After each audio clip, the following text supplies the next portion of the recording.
I used to be excited about Cardano. The promise, the research papers, the hype, it all looked like something big was coming. But here we are in 2025, and I've got to be honest with you, Cardano just isn't delivering. The usage is low, the price action is weak, and the competition is getting tougher by the day. So, let me explain why I personally think Cardano might not be the best bet this year.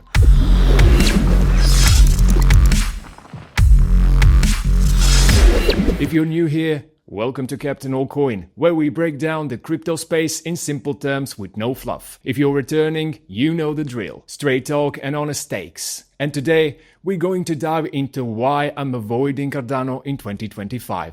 And maybe you should too. Reason 1.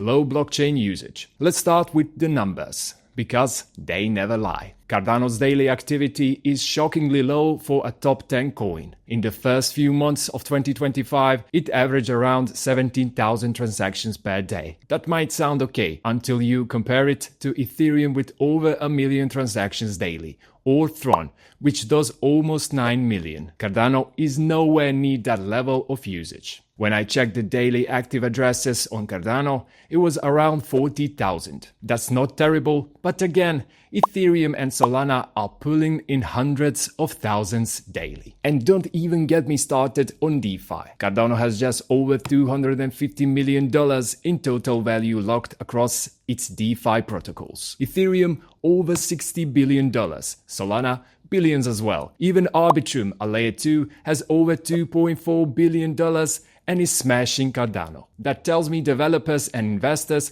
aren't building or locking their money into Cardano. I remember hearing about Hydra scaling Cardano to 1 million TPS. That was back in 2020. It's now 2025, and outside of a Doom-style demo, we still haven't seen anything meaningful come out of it. So ADA is still top 10 by market cap, but for sure not by usage. Reason 2, weak ADA price performance. Now, let's talk about the price. In late 2024, ADA was trading close to $1.3, and I'll admit that looked promising. But since then, it's been sliding down. As I record this, Cardano is sitting around 55 cents, which is around 80% down from its ATH. Meanwhile, XRP, which was trading at a similar level last year, has exploded past $2 and even hit $3.4 at one point. And it's not only XRP. ADA's price action is slower than SUI, SEI, or even APTs this year. I just don't see any momentum here. Even when the market pumps and Bitcoin breaks new all-time highs,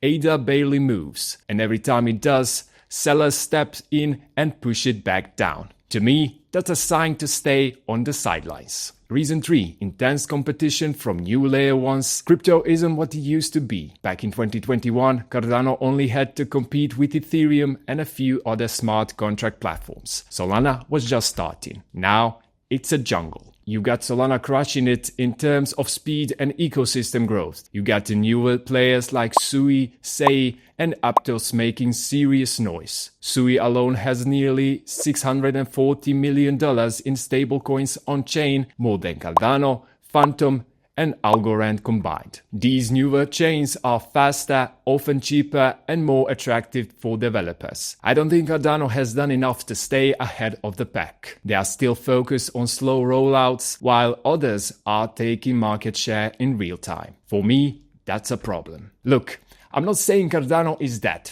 It still has a passionate community and some smart people behind it. But when I look at the usage, the price, and the competition, I just don't see the upside in 2025. Personally, I'd rather stick with ecosystems that are growing, whether it's Solana, Ethereum, or even some of the faster new chains. What do you think? Are you still holding ADA, or are you rotating out like I am? Let me know in the comments. And if you enjoy honest takes like this one, make sure to subscribe to Captain Allcoin, hit that like button and ring the bell so you never miss a video. I'll catch you in the next one.